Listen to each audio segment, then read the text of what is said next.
2-0-1-1-8-8.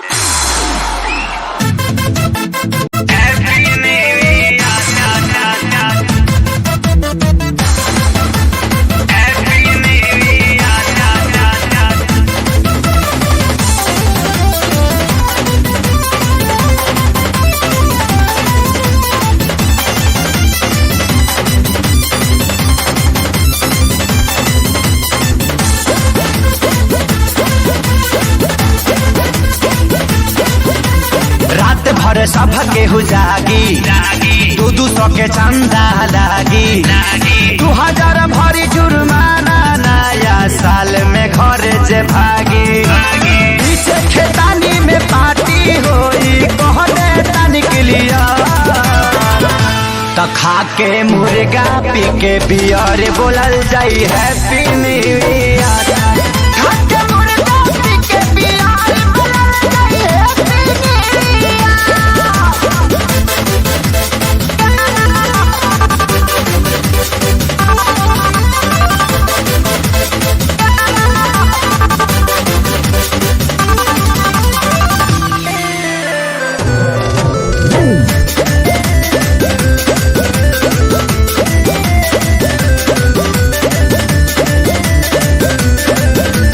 प्यारे लाला नहीं है मसाला लहसुन प्याज मरीच काला कोई खा लई है जाम देहाती पवन के घरे पठाला।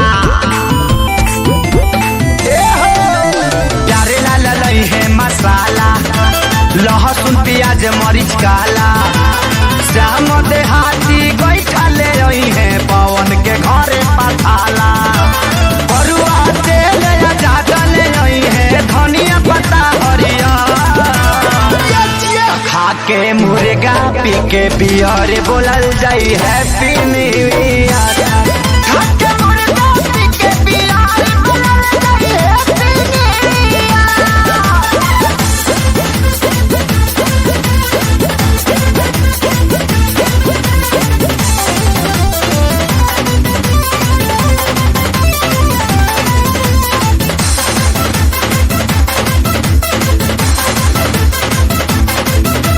सोनू लई है पतीला मुर्गा खेसारी देसीला पंकज भैया आटा ले रही है आशीष तू करी हो न गीला आटा बियर से सुनाई।